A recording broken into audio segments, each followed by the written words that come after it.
we lock and load. Allen Pass. It's the Allen Pass Show. Yeah.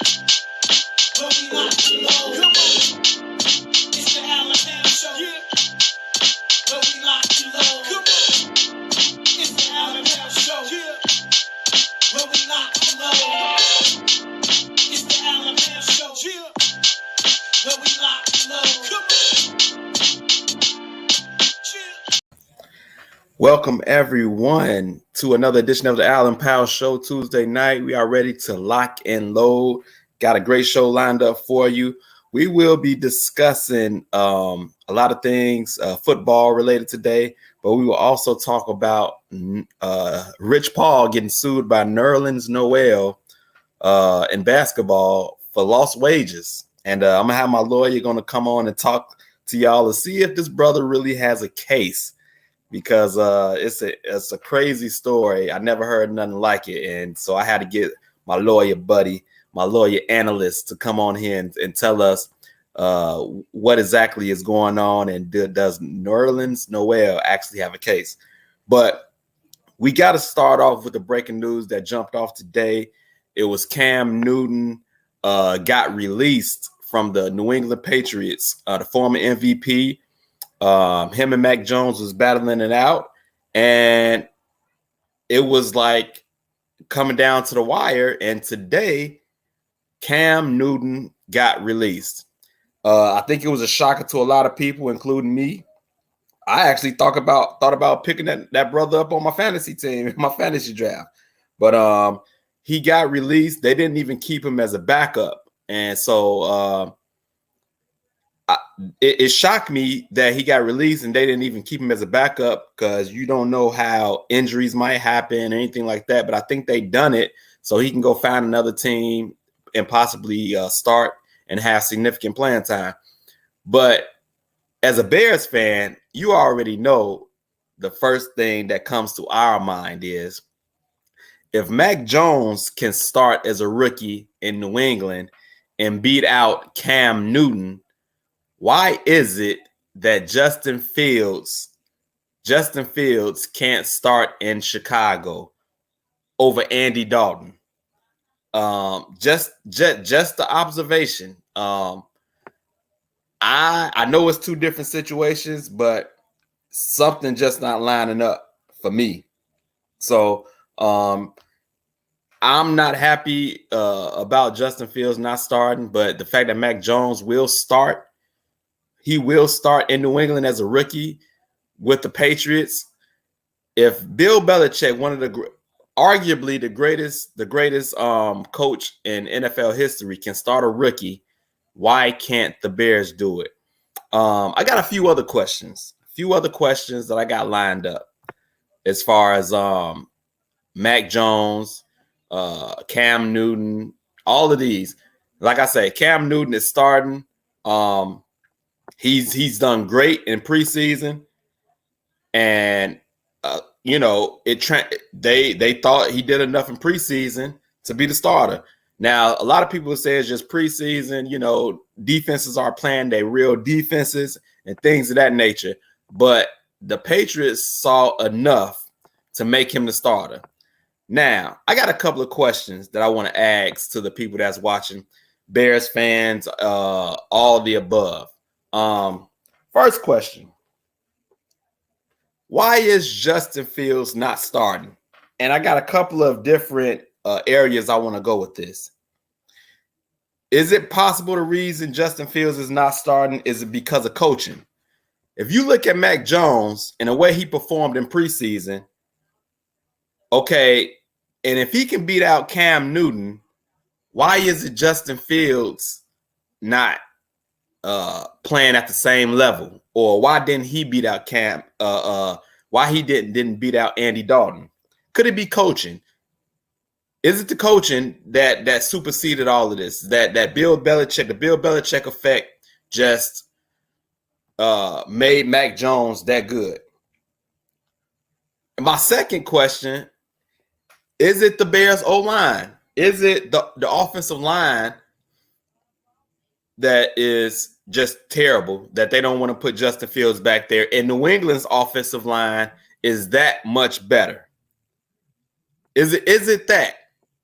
Is it that? Because I believe if the offensive line is bad, then a mobile quarterback would help the offensive line. You need help if the offensive line is bad. Somebody that can run, make plays, if protection breaks down. But apparently, Matt Nagy doesn't see it that way. Doesn't see it that way. Mac Jones is a pocket passer. Cam Newton is the more mobile quarterback, but New England is a different system. We know that Tom Brady was a pocket passer, and now Mac Jones looked like he can be a good pocket passer. But I'm just not understanding why Justin Fields, he can't beat out Andy Dalton, but Mac Jones can beat out Cam Newton.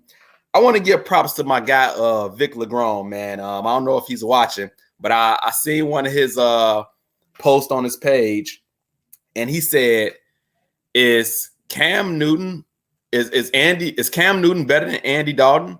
That was one of his questions. And I felt him on that, because if Cam Newton is better than Andy Dalton, you would think that Justin Fields would beat out Andy Dalton, because nowhere coming up to this year's draft or quarterback class did anybody say that Mac Jones was better than Justin Fields. Nobody said that. It was Trevor Lawrence, Trey Lance, and then Justin Fields. Mac Jones was not even talked about as being the top quarterback.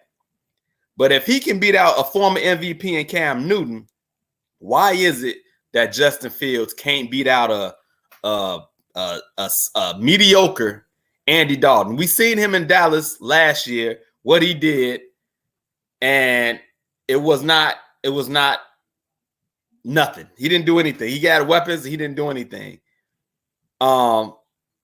So and then my next question is, do y'all think Mac Jones is actually better than Justin Fields? Do y'all think that? Do y'all actually think Mac Jones is better than Justin Fields? Because nobody said that coming up to the draft that Mac Jones was better than Justin Fields or even the top 3 quarterbacks. He was the 4th quarterback taken behind Trevor Lawrence, Trey Lance, Justin Fields. He's actually the only one. Well, him and Trevor Lawrence are starting, but Trevor Lawrence was the number 1 overall draft pick. Okay. Trey Lance it looks like Trey Lance is gonna come behind Jimmy Garoppolo in San Francisco, and then Justin Fields is going to be behind Andy Dalton in Chicago. But I just don't understand it. My wife's going to say Mac Jones is better than Justin Fields. Of course you're going to say that. Of course, I bet she don't have no evidence to support nothing that she's saying. She's just saying that just because I asked the question. But I appreciate it anyway. But I don't understand it. Chicago fans, do you still want to see Justin start? I seen one of my guys, Rap Arrington, he was like, Justin Fields needs to be on the bench because you don't want to put him behind that offensive line. He's saying the offensive line is so bad they're going to get him killed. Now, I will say this. In preseason, he did take a big shot. He didn't see a blitz coming. The boy hit him hard, knocked his helmet off. It was bad. It was bad. That was a bad shot that he took. But was that the offensive line, or was it Justin Fields not being able to read the defense where he should have known that it was a free man coming off the blitz?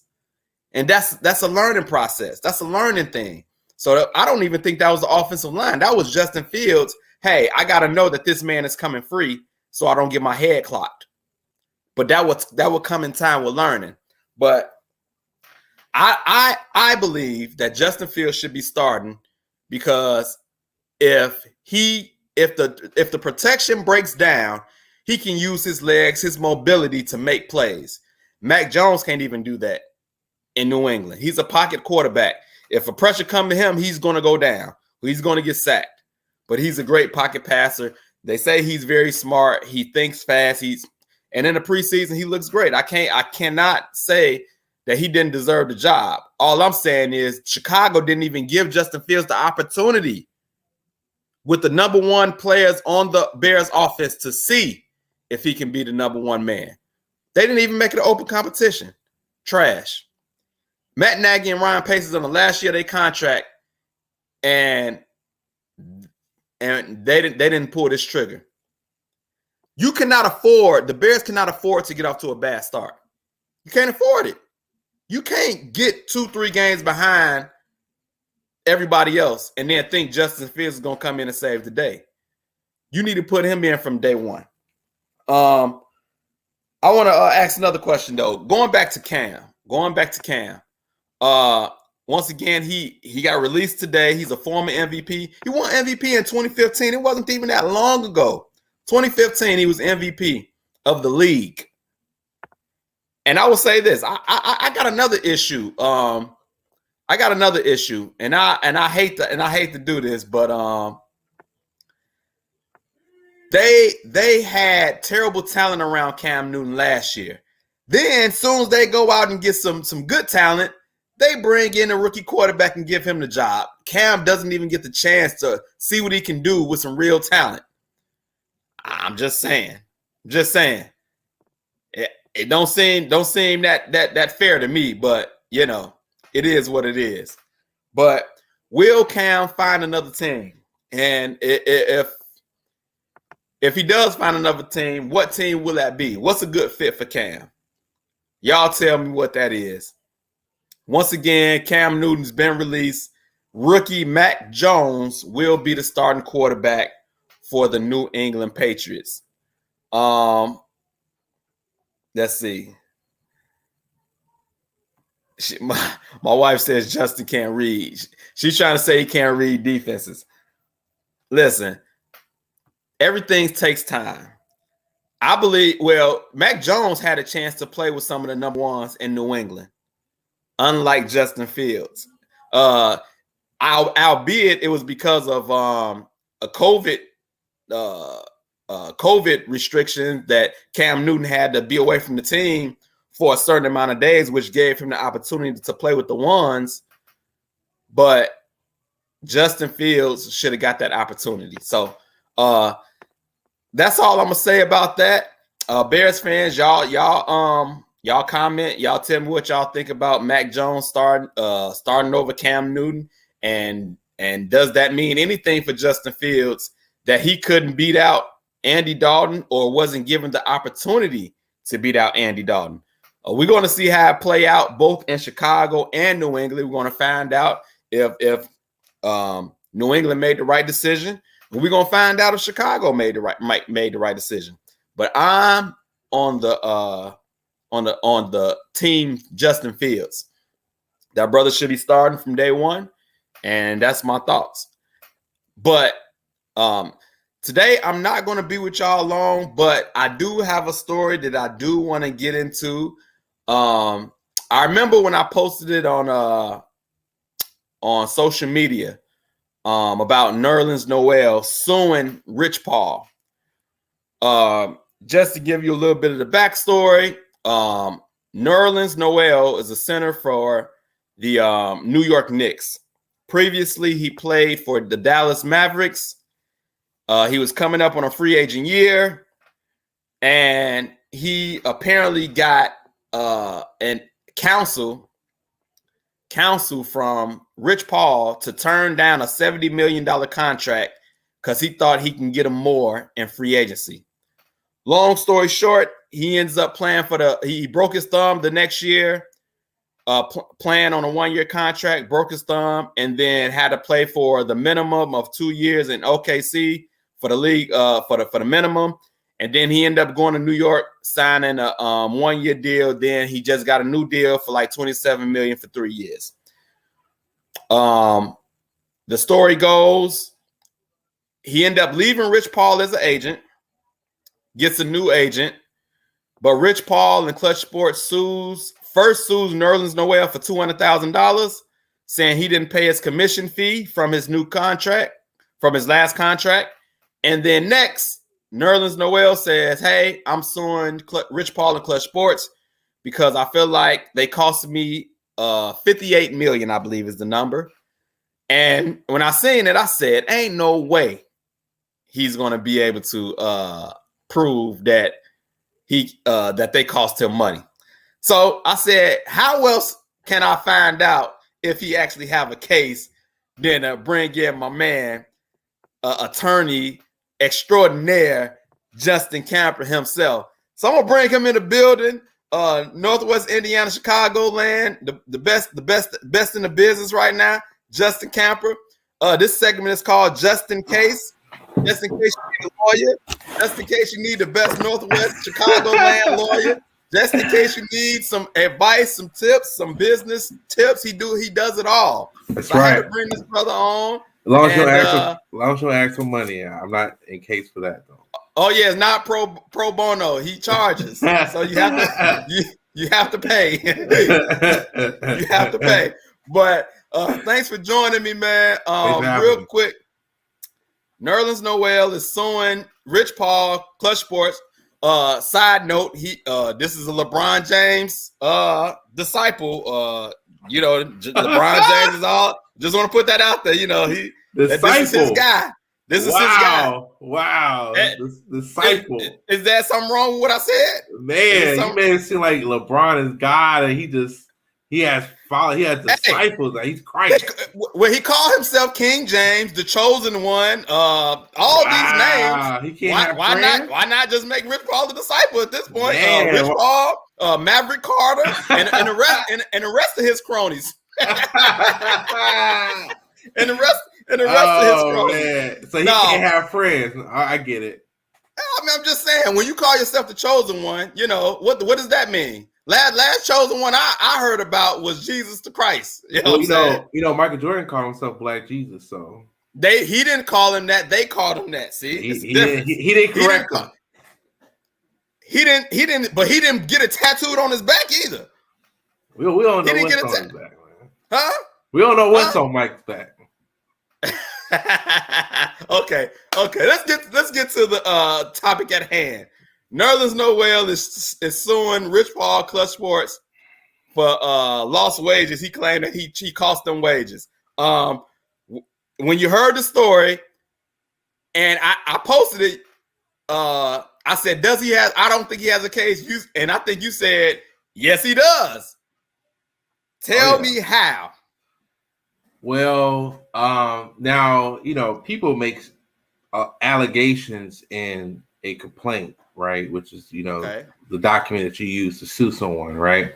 So people make allegations, but that doesn't mean those allegations are true, right? You got to prove those allegations in court. If the allegations are true, he absolutely owes money. Now the allegations stand at he was his owner. Agent. He was his agent. He had an offer on the table. Rich Paul told him, "Don't take this offer." I think it was, I don't even know what the amount of money was. It was like $70 million, I think. Yeah. And Rich Paul advises him not to take it. Mm-hmm. He doesn't take it. And then after the offer, he refused to take the offer. Teams actually reached out to Rich Paul trying to get Nerlens Noel on their team to give him an offer.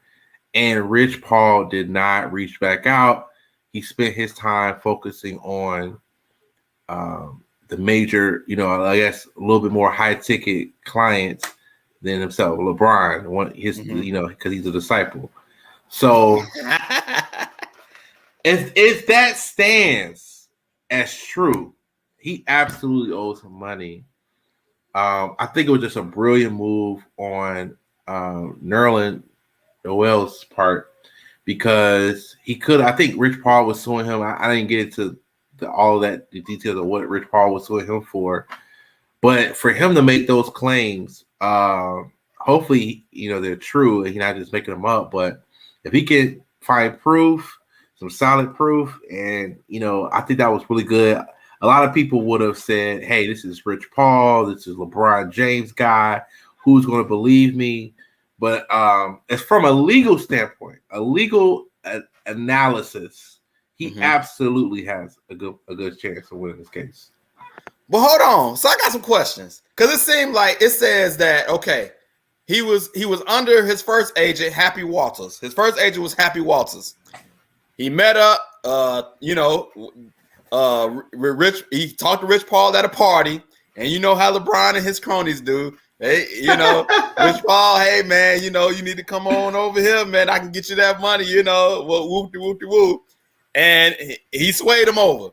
But it seemed like this was just a talk. It ain't nothing like documentation. And I know you all about, it's not what you know, it's what you can prove. How can he prove that conversation happened? And then what if he did tell him, like, yo, come on over here, man, and I'm gonna represent you, and say that he did tell him, hey, you should turn down this deal. I can get you more money. It's still up to him to make the decision, though, right? Yes, but there's a difference between Al giving someone legal advice versus Attorney Justin Camper giving someone legal advice. Mm-hmm. If I gave someone legal advice and they didn't, and I was wrong, and they end up going to jail or they lost a lot of money, right? I can get sued because I'm a lawyer and they're counting on my expertise to give them legal advice.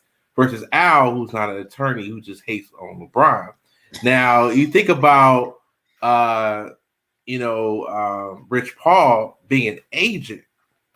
He has some of the similar fiduciary duties that I have, ethical obligations that I have as an attorney. If he gives someone advice, that doesn't mean you have to be 100% perfect. Like, of course, I can say, hey, I think the judge is going to go this way, but the judge may not go that way, right? There's no guarantees.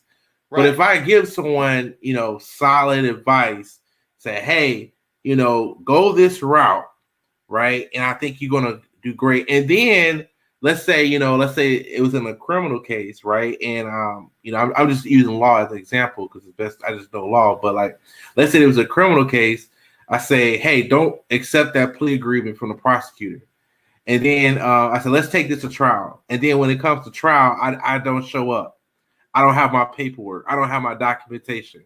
Now, granted, it was no guarantee that he would have won, but he expected me as his attorney to do my job to make sure that he's in the best position possible. So yes, you would be able to sue me at that point because I didn't do my job. I relied on your advice. You owed me a duty of loyalty, and you didn't follow through what you're supposed to do. And that's the same thing with Rich Paul in this situation. So are you saying the case that Nerlens Noel has is the fact that he's saying that I wasn't a priority and he wasn't responding to teams who was trying to reach out to me? Are you saying that part is where he has his case? Absolutely. And I think that I'm sure there's more to it. I couldn't find the actual case. I'm sure I can, like, if I dig, I can like actually find it. But so if there's other allegations of this, him not responding to Nerlens Noel, like not doing his job, not caring about his situation. Oh, he's hurt, so I'm not gonna negotiate for him. And sorry, I'm going out the screen. But my thing is that if that's true, which I, as a fan, I actually think there's some truth to it. The reason being is it's easy to forget your lower level players, right? As a business owner, you're thinking, okay, let me focus on LeBron getting this deal, X, Y, and Z. Right. And, Noel's is hurt, whatever, I'll figure him out later. And LeBron is such a, massive superstar. There's so many ways that he could be getting money from LeBron, So I don't know. I think that it might be some truth to it. It's not what you know, it's what you can prove. Right. And I think that, I've been listening to a lot of sports analysis on it, and everybody like, oh, he's just bitter. But from a legal standpoint, he has a case, and it's kind of like, bad that nobody's actually bringing this up. Like, well, if what he's saying is true, he actually definitely has a case. Now I will say this: I do believe, like you say, if you're an agent, of course you're going to focus on a bigger money player because they're going to get you more commission. Right. You know what I'm saying? So of course, so I believe that that's definitely possible. But won't he have to get like other players to corroborate what he's saying, or teams that say, yeah, we did reach out and didn't get a response? Won't he have to get all of that to prove his case? Yeah, I mean, he in his tweet, he mentioned certain people that reached out. He said the Clippers and the Rockets attempted to reach Rich Paul off season. They weren't able to get to him. It was a former Rockets official that said that they like Nerlens Noel, and they weren't able to get in touch with him. Another one said from Philadelphia had the 76ers, they had an interest in him as well. They were thinking about bringing him back. He heard this from the coach, who said that the 76ers front office wasn't able to reach Rich Paul. Wow. So, I mean, it sounds like people are working with them and saying, like, yeah, we like him and we wanted him on the team. Wow. That's very interesting. I want to ask you this, though. Do you think that part of this can also be retaliation on Nerlens Noel's part? Because it says that Rich Paul and Clutch Sports sues him first for $200,000 for commission, and then all of a sudden next, then Nerlens Noel says, "You know what? I'm going to sue you because you cost me way more than $200,000." Oh, it's absolutely what's the word? Revenge, retaliation, right? Yeah, absolutely. But that's what the law is for. I mean, that's what the legal system is for. I mean, if he did him wrong, I mean, he did him wrong. Like, hey, you know, you're obligated to. He has every right to sue if he did him wrong. So, I think that it's not going to go all the way. I think that if it does go all the way, it will be groundbreaking because every agent is going to base their contracts and how they're dealing with NBA players on this case. This is going to be like the Supreme Court case of the NBA, you know, when it comes to agents, you know. So I think that it's such an important case. I doubt that they're going to actually go all the way through with it and see what a judge actually says. And then they're probably going to appeal it, you know, if it's like, so I don't know how this case is going to actually end because it's probably going to keep going. I actually, if I had to guess, I would say it's probably going to get settled out. Settled out. I got a question. I wish I can get. You know what? I'm gonna have to talk to you. I think you did tell me about someone who like works close with agents or knows an agent or something like that. Because I want to know how do they, you know, work with all their clients, the high profile ones and the lower profile ones. How do they prioritize? Do they make sure they make enough time for all their clients, no matter what stature they are? Right. And I know as a lawyer, do you all have multiple cases, or when you have a case, you just have one case you have to deal with? No, I mean, I have plenty of cases. And you're absolutely right. I mean, just because Al might be my client and, you know, he struggles to pay me sometimes because he pays on LeBron, you know, I think that, you know, I still owe him the same duty that I would owe, you know, LeBron James if he was my client. I owe him the exact same duty. I have to advocate for him like I would advocate for LeBron. I have, once Al signs that contract and I'm his attorney, I have to fight for him just like I will fight for any high-end client. And, you know, it's a management game. And obviously, you can't, you know, split your brain, you know, the exact same, but you just kind of, whoever has that urgent need, you know, you kind of focus on what is that urgent need of Al. Okay, his business is going good. Everything's going good with Al. I really need to focus on Al. But okay, LeBron has situation. I gotta focus on LeBron right now. So. Man, so you telling me you have multiple cases yourself? That seems like a tough job because you have to take your focus all on this case, and then when you got to take attention to this case, you got to forget everything in that last case right. and put total focus on this case. Right, bro. Right. Whew, that's tough. Yeah, that's tough. It's funny because literally I'll have an experience where a client loves me. Same day, a client is like, "Oh man, you the man. You gave me a great deal. Yada yada."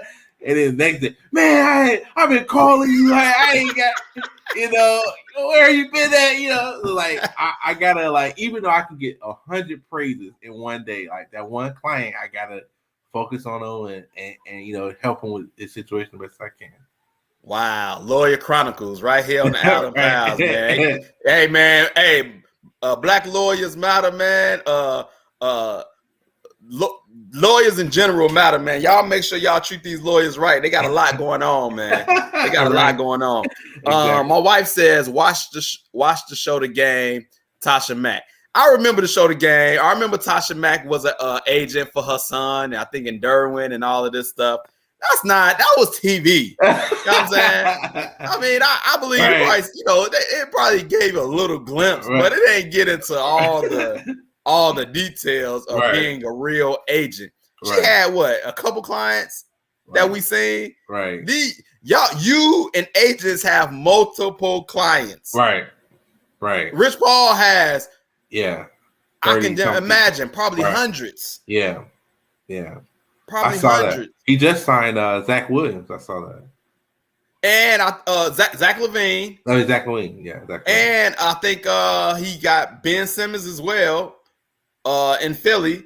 Like he got high profile players, and apparently he has lower profile like Nerlens Noel. So I can just imagine where his mind go. But we're gonna keep an eye on this case and see what happens in the end. So if y'all need any legal advice, I don't know if you got time for anybody right now, but if you got time and if y'all need some legal assistance, need a lawyer, Chicagoland, Northwest Indiana, Justin Camper is your man. That brother, you heard what he said. He's out here doing the work, and he can get you right. So y'all get in contact with that brother. Leave them your information if they want to get in contact with you. Yeah, pretty much everything's on my website, Justin Camper Law. My website, my Instagram, my Facebook, it's all Justin Camper Law. So you can find everything there. But yeah, you can. I would definitely love to. I'm a business attorney, so if you definitely have any issues with business, intellectual property, trademarking, hit me up.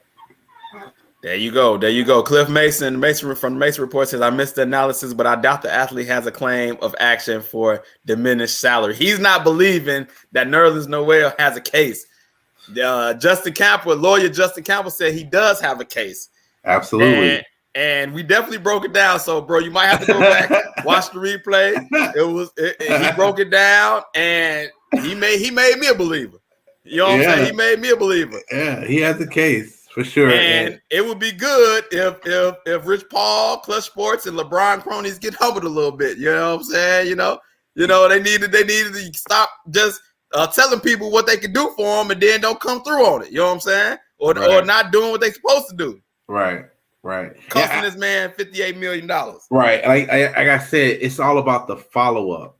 Like, that's the huge part. It's one thing to say, hey, I think you can get a better deal somewhere, and we try our best and we don't get you a better deal. But to say, hey, you know what, I think you can get a better deal somewhere, and I relied on that, and then you just don't do anything else afterwards. That's the issue.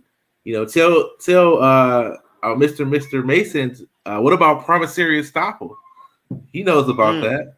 Big words coming out. I have no idea what he's talking about. But Cliff Mason might know what he's talking about. But last thing, I don't know if I said this already. He broke his thumb, which also hampered him from getting that as well. So I mean, I think that plays a part in the whole case as well. But you still owe a duty to your client. True. Right? Like, I get some issues and some cases where it's like, dang, like, man, facts don't look good, right? Right. But I gotta do what's in the best interest of my client. And he can still sue me if I just jag off his case to be like, well, whatever, he gonna lose anyway. Yeah, that'd be dirty. That'd be dirty. I wonder if other professions do that as well. Maybe like cops. You say what would you say? You said banking? Yeah, banking, like financial industry, like they're very heavily regulated. Insurance, right? They owe you duties, like legal duties. It's called fiduciary duties. So I have to do whatever in your best interest. If I don't, then you can sue me and I can lose my license, right? So that's why I don't give advice for free, Cliff Mason says poor performance and health were biggest factors in contract offers. An agent can't compel a franchise to offer an undeserved salary. So he's go ahead. But you're still supposed to do whatever in the best interest of your client. What he's saying is that there have been multiple people calling me who actually wanted to hire me, and Rich Paul didn't pick up the phone. Rich Paul didn't want to answer the call. Like, he put him in an even worse situation than he already was. Even if, like, there's no perfect case, right? But if I get a slither of that's going to be on my side, I have to take advantage of that. If anybody is calling for, Noel, I can't even say this guy's name right. Nerlens Noel. I know that's a struggle. That's a struggle for you. Mr. Noel. We're going to call him Mr. Noel. There you go. If anybody is calling for Mr. Noel, especially with the fact that mentioned, Mr. Mason mentioned, which is, particularly poor performance or, an injury, someone's calling, oh, hey, he'll take it. You know what I'm saying? Why weren't you there? Why didn't you advocate for him when he needed you? Right. He's probably doing a shot with LeBron or something, or, he just, man, LeBron. I'm just saying, man. Just saying. Now, I think, I don't want to extend the podcast too long. Go ahead. But I think, though, there is a bigger conversation around Rich Paul. Is he being attacked because he's, a part of LeBron? He's one of the biggest, agencies out there. Is that a target on him? Is he held to a different standard than other people? What if Al's a judge, right? And Al, hates LeBron. I mean, it puts him in that spot. Cliff Mason says, but no franchise will admit they contacted Paul and neglected to be responsive. You missed this. Justin read off a few teams that said they tried to contact Rich Paul and couldn't get in contact with him. Noel cannot win without a franchise offering that testimony. But now the bigger question is, will a franchise offer that testimony? Maybe. Go ahead. I was just gonna say, to your point, I think that people have came after Rich Paul in the past. They tried to make up a rule against Rich Paul, because he had no degree, had no experience, and just became an agent because of LeBron, of course. Right. But he made a name for himself. But I don't think this has nothing to do with that. I think this was they suing me, or I'm gonna sue them back. And that's what that was about. But the other stuff was coming after Rich Paul because he's so successful, a young black man getting all these high profile clients with no experience, just came out of nowhere, taking all our clients. Yeah, they gonna come after him. But Cliff, you gonna have to watch it back, man. Justin, do you got that list in front of you again? Yeah, I can pull it up for the late viewers. For Mr. Cliff Mason from the Mason Report. Give me 1 second. Okay, here it is. He tweeted it. He said that the 76ers was planning on bringing him back. They had an interest in bringing him back. that he later only heard the intel from the coach. And he said the front office was unable to reach Rich Paul. You got some more? Yep. The Clippers and the Rockets also attempted to contact Rich Paul the same offseason, but they weren't able to reach him. Actually, one source told the Bleacher Report, Nerlens was always someone we really liked in Houston and definitely tried to get in touch with. But my understanding, it never got far. There you go, Cliff. He had a few teams said they tried to reach out, couldn't get in contact with him. We don't know what happened, but we are about to get ready to get up out of here. But I got a scripture for y'all today.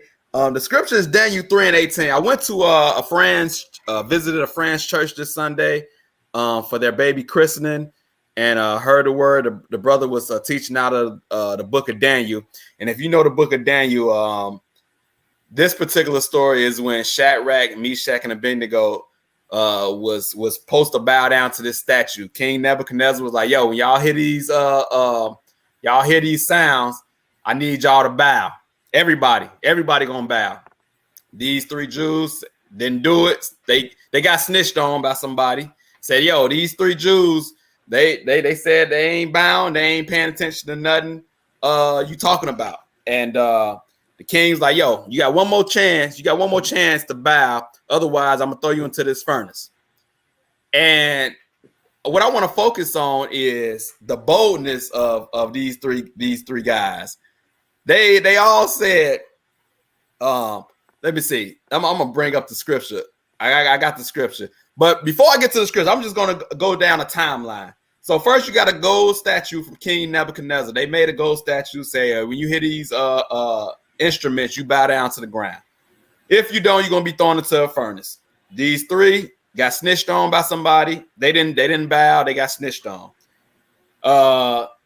He met with the king. The king like, "Yo, why you ain't bowing?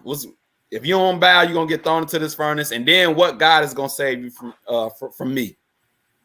These guys said, "We do not need to defend ourselves against you. The God we serve is able to save us, and he will rescue from your power."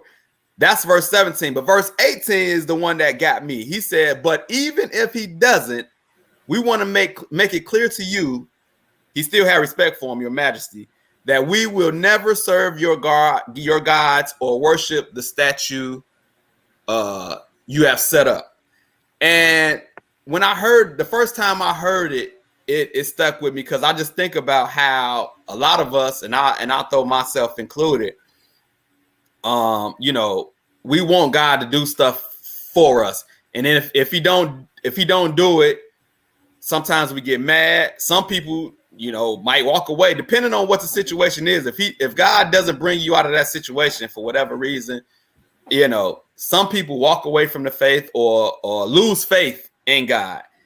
But the fact that they said, "But even if he doesn't take us out of this fiery furnace, even if he didn't come through, we're going to make it clear that we would never serve your gods or worship the gold statue you have set up." They were still saying that, "My God, I'm still going to serve my God, not going to bow down to yours." And I just wonder, I encourage people to still have faith and still stand for God, even if he don't move when you want him to move. Now, if you remember the story, he came through. They was in a fiery furnace. Angel came, and they was in there like walking around like nothing was harming them. God saved them, rescued them from that situation, and they didn't get burned or anything. But the fact that they said those words before they even got tossed in there was a boldness and a faith that I think needs to be applauded, and I think we can learn from. Even if God doesn't do what I want him to do, I'm still not going to leave my faith. I'm still not going to abandon my God. Like that's powerful. And I think when we have faith like that, I think God is pleased, if I can say that. So Daniel 3-18. Y'all check the book of Daniel. Them three fellas, man, with some bold brothers, and hopefully I can have that same type of faith, you know, when I get into different situations. So hopefully that scripture blesses you. And we about to get up out of here. Attorney Justin Camper, one more time, tell the people how they can get in contact with you if they need some legal services. JustinCamperLaw.com. That's where you go, man. Catch that brother up. Y'all get into him. The best in the business, Chicagoland, Northwest Indiana. Get to know who he is. He doing great things. We'll see y'all next. Having me. Thank you for yes, having sir. me. Yes, sir. We're going to keep it. Next time I'll bring a LeBron jersey just to, you know. Don't do that. Don't do that. But I'm glad you talked about jerseys and stuff, because I got to refresh everybody's mind. Remember, subscribe to our YouTube, follow, like, and review our Facebook page. Follow us on Instagram. We on TikTok, and we always have the merch. That brother was talking about LeBron jerseys. Order you an Allen Powell's jersey. I get an Allen Powell's jersey. You got jerseys now? Yes, we have baseball, basketball jerseys. Yes, okay. We had them for a while. Yeah. Oh, okay. But you don't degrade it by putting LeBron name on it. You know what I'm saying? Don't do that. But yeah, if anybody has a business and they want to advertise on the show, message me. We had Janae McKnight, author Janae McKnight, a couple weeks ago talking about her book. I had politicians and other business owners, real estate agents, all these people have come on the show before, advertise their business and different events they had going on. So if you would like to do that, you know somebody who would like to do that, message me. We can make that happen, and it'll be a great time. So once again, appreciate y'all tuning in. Appreciate you, brother. We're going to see y'all next week. Thank you. Yeah. We lock and load, Allen Powell. It's the Allen Powell Show.